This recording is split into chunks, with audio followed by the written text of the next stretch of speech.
साल था 1943। Second world war अपने सबसे हिंसक मोड़ पर पहुंच चुका था, जहां लंदन की सड़कों पर तूफान जितनी बेरहम बारिश के साथ जर्मन बॉम्ब्स भी लगातार बरस रहे थे। वहीं शहर के बाहरी इलाके की एक कोठरी में एक आदमी मौत के साथ जंग लड़ने में जुटा हुआ है। ट्यूबरक्लोसिस उसके शरीर में इतनी गहराई तक फैल गया है कि डॉक्टर्स भी अब उम्मीद का नाम भी नहीं लेते। लेकिन शरीर टूटने के बावजूद भी लगातार लिखी जा रही थी एक ऐसी कहानी जिसमें इतनी ताकत है कि वो उस वक्त के सबसे पावरफुल लीडर्स की नींदें उड़ा दे। उस शख्स का नाम था जॉर्ज ऑरवेल। तब पूरे यूरोप में स्टालिन की पूजा हो रही थी। वेस्ट के लिए स्टालिन एक ऐसे हीरो थे जिनके बिना हिटलर को हराना ऑलमोस्ट नामुमकिन था।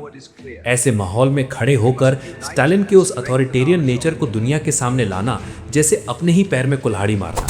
As a socialist George Orwell को एहसास हो गया था कि क्रांति के शोर में सत्ता ने सिर्फ अपना चेहरा बदला है, फितरत नहीं। जहां इक्वालिटी का नकाब पहनकर शिकार वही भेड़िए कर रहे हैं, बस उन्होंने अब भेड़ों की खाल पहन ली है। और इसी वजह से उनकी ये किताब एक पॉलिटिकल टाइम बॉम्ब बन गई। और फिर वही हुआ जिसका डर था। बड़े बड़े एडिटर्स जैसे टीएस एलियट से लेकर मशहूर पब्लिशर्स तक सबने उनके मुंह पर अपने दरवाजे बंद कर दिए। उनका कहना साफ था, हम ये बुक पब्लिश नहीं करेंगे, क्योंकि उस वक्त यूके सोवियत यूनियन के साथ अलाइड था। अंत में सेकर एंड वॉरबर्ग ने आखिरकार रिस्क लिया और इसे पब्लिश किया। और बस रिलीज होते ही इस किताब ने पूरी दुनिया में तहलका मचा दिया। जहां एक तरफ अमेरिका और ब्रिटेन में इसकी खूब तारीफ हुई, वहीं दूसरी तरफ सोवियत यूनियन और ईस्टर्न यूरोप में इस पर सेंसरशिप का धब्बा लगा दिया गया।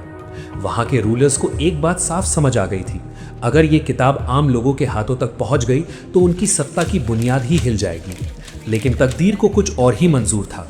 ऑरवेल ने अपनी कलम उठाई थी प्रोपेगेंडा के खिलाफ लड़ने के लिए, लेकिन उनकी मौत के बाद उन्हीं के काम को प्रोपेगेंडा फैलाने के लिए 1950s में अमेरिकन CIA ने चुपके से इस किताब के राइट्स खरीद लिए।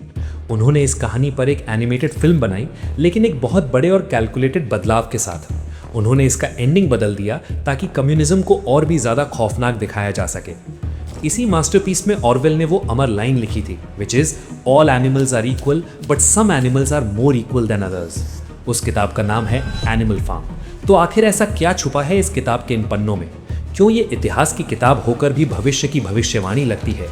क्यों ये कंसिस्टेंटली हिस्ट्री की सबसे इन्फ्लुएंशियल बुक्स की लिस्ट में शामिल रहती है?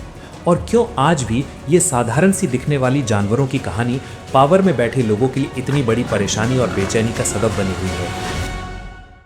जैसा कि टाइटल से ही साफ है, कहानी शुरू होती है एक फार्म से। नाम था manor farm. Farm owner mister Jones जानवरों पर दिन ब दिन भयानक जुल्म किए जा रहा था। जब इस लगातार हो रहे अत्याचार से जानवर टूटने की कगार पर आ गए, तब एक बूढ़ा सुअर मेजर अपनी आखिरी सांस गिनते गिनते बाकी जानवरों को समझाया कि अब विरोध करना जरूरी है। उसने सबको एकजुट होकर इंसानों के खिलाफ और खासकर मिस्टर जोन्स के खिलाफ आवाज उठाने के लिए ललकारा। एक दिन नशे में धुत मिस्टर जोन्स जानवरों को खाना देना भूल गए और बस उसके अगले ही दिन सबने मिलकर मिस्टर जोन्स पर एक जबरदस्त हमला किया। इस अचानक हुए रिवॉल्यूशन से जोन्स पूरी तरह घबरा गए और अपनी जान बचाकर फार्म से भागा। मैनर फार्म को एक नया नाम दिया गया, एनिमल फार्म। दीवार पर 7 रूल्स लिखा गया, जिसके कोर प्रिंसिपल्स बिल्कुल सिंपल थे। 4 legs गुड, 2 legs बैड और all animals are equal. Revolution के बाद के वो शुरुआती दिन बेहद खुशहाल और शांति भरे थे। लेकिन इस नए नवेले इक्वालिटी के सपने में पहली दरार तब आई जब जश्न का शोर थमा भी नहीं और दूध से भरी 5 बाल्टियां हवा में गायब हो गईं। फार्म में एक अजीब सा सन्नाटा छा गया। जब दबी हुई आवाजों में सवाल उठे तो सामने आया स्क्वीलर, नेपोलियन का राइट हैंड और बातों का जादूगर। उसने चालाकी से बोला, कॉमरेड्स, तुम्हें क्या लगता है हम पिग्स ये दूध शौक के लिए पी रहे हैं? बिल्कुल नहीं, ये साइंस है, ये ब्रेन फूड है। इस फार्म का मैनेजमेंट हमारे दिमाग पर टिका है और अगर हमारा दिमाग फेल हुआ तो जानते हो क्या होगा? जोन्स वापस आ जाएगा। क्या तुम चाहते हो कि जोन्स वापस आ जाए? और बस बात वहीं खत्म। इस एक डरावनी धमकी का इस्तेमाल करके कि जोन्स वापस आ जाएगा, वहां इनइक्वालिटी की शुरुआत हो गई। अब दूध और एप्पल सिर्फ और सिर्फ लीडर्स के लिए रिजर्व कर दिए गए। पर असली खेल अभी शुरू होना बाकी था। स्नोबॉल, जो फार्म में प्रोग्रेस चाहता था, वो चाहता था कि फार्म में एक विंडमिल बने, बिजली आए, ठंड में गर्मी मिले और मेहनत कम हो। लेकिन नेपोलियन क्या, उसे रोशनी नहीं अंधेरा चाहिए था, जहां सिर्फ उसका हुक्म चले। वोटिंग का दिन आया। स्नोबॉल के भाषण ने सबका दिल जीत लिया था। जीत पक्की थी, लेकिन नेपोलियन ने कोई काउंटर आर्ग्यूमेंट नहीं दिया। उसने बस एक अजीब सी आवाज निकाली और बस नेपोलियन के पाले हुए वो कुत्ते बिजली की रफ्तार से स्नोबॉल पर झपट पड़े। हॉल में भगदड़ मच गई। स्नोबॉल अपनी जान बचाकर फार्म से भागा। पल के झपकते ही डेमोक्रेसी का गला घोट दिया गया। नेपोलियन ने मंच संभाला और ऐलान कर दिया, आज से वोटिंग बंद। वजह वही पुराना झूठ, वही पुराना डर कि अगर तुम आम जानवरों ने फैसले लिए तो तुम गलती करोगे, और अगर गलती हुई तो जोन्स वापस आ जाएगा। साल बीतते गए, मौसम बदले, पर जानवरों की किस्मत नहीं बदली। बॉक्सर, वो वफादार घोड़ा, लगातार काम किए जा रहा था एक स्लोगन जपते हुए कि Napoleon is always right, what he is doing is for ourselves. उधर फार्म में अनाज के दाने कम होते जा रहे थे, लेकिन स्क्वीलर के स्टैटिस्टिक्स का ग्राफ ऊपर जा रहा था। वो हाथ में कागज लहमाता और साबित कर देता कि फार्म अमीर हो रहा है। भोले भाले जानवर अपने खाली पेट पर हाथ रखकर सोचते रह गए कि शायद ये कागज कलम ही सच बोल रहे हैं, शायद मेरी ये भूख झूठी है। सच को इतनी सफाई से बदला गया कि याददाश्त भी धुंधली पड़ गई। और फिर आया वो दिन जिसने इस कहानी को ट्रेजेडी में बदल दिया। बॉक्सर, जो इस रेवोल्यूशन की बैकबोन था, अचानक एक दिन काम करते करते गिर पड़ा। उसके फेफड़े जवाब दे चुके थे। पिग्स ने कहा उसे हॉस्पिटल भेजा जा रहा है। एक बंद गाड़ी आई। बॉक्सर अपने भोलेपन में उसमें सवार हो गया। लेकिन जब गाड़ी चलने लगी तब गधे बेंजामिन ने वो पढ़ा जो गाड़ी पर लिखा था, हॉर्स स्लॉटरर, यानी घोड़ा काटने वाला वैन। जानवर चिल्लाए। बॉक्सर ने दरवाजा तोड़ने की कोशिश की, पर अब तक वो कमजोर हो चुका था। गाड़ी धूल के गुबार में गायब हो गई।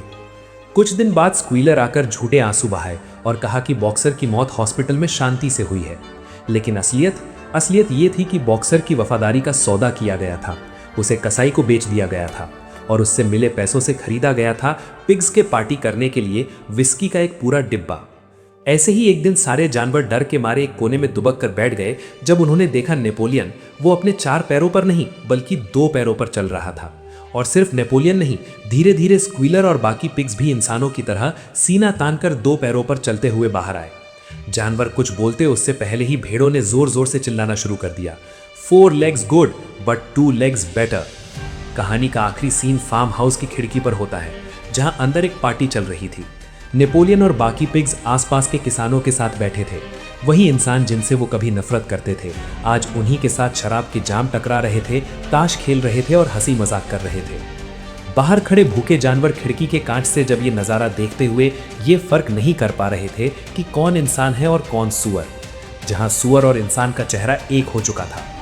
अब उस दीवार पर अब सिर्फ एक ही नियम लिखा था, all animals are equal but some animals are more equal than others. तो क्या जॉर्ज ऑरवेल की ये कहानी सिर्फ 1945 के रशिया के लिए थी, या आज के अखबार के पन्नों में, टीवी स्क्रीन्स पर, या हमारे न्यूज फीड में इस कहानी के कैरेक्टर्स भेस बदलकर घूम रहे हैं? एक्चुअली स्क्वीलर्स मरे नहीं हैं, उन्होंने बस अपना रूप बदल लिया है। एनिमल फार्म में जैसे स्क्वीलर स्टैटिस्टिक्स का इस्तेमाल करके झूठ को सच बनाता था, आज के दौर में हम उसे कहते हैं फेक न्यूज या पॉलिटिकल स्पिन। गौर करना, जब रूलर्स कोई ऐसा काम करते हैं जो पब्लिक के खिलाफ हो, तो वो उसे ऐसे भारी भरकम और मुश्किल शब्दों से ढक देते हैं ताकि तुम समझ ही ना पाओ कि तुम्हारी जेब काटी जा रही है। और वो भेड़ों का झुंड, वो जो बिना समझे चिल्लाकर नारे लगाते थे 4 legs गुड 2 legs बैड, आज सोशल मीडिया पर क्या हम उन्हीं भेड़ों की तरह बिहेव नहीं कर रहे? किसी घटना का सच जाने बिना हम बस हैशटैग ट्रेंड्स में बह जाते हैं। लॉजिक से सोचने के बजाय हम इमोशंस के तूफान में बह जाते हैं। लेकिन सबसे बड़ा डर यह है कि हम में से बहुत से लोग अनजाने में बॉक्सर बनते जा रहे हैं।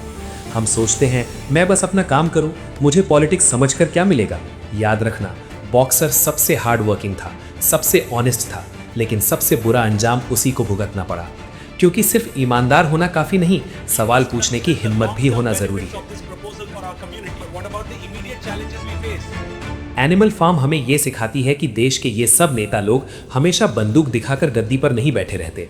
वो टिकते हैं हमारे डर, हमारी इग्नोरेंस और हमारी खामोशी पर। हिस्ट्री खुद को दोहराती है। फार्म का नाम बदलता है, लीडर का नाम बदलता है, झंडे का रंग बदलता है, लेकिन एक्सप्लॉयटेशन का तरीका नहीं बदलता।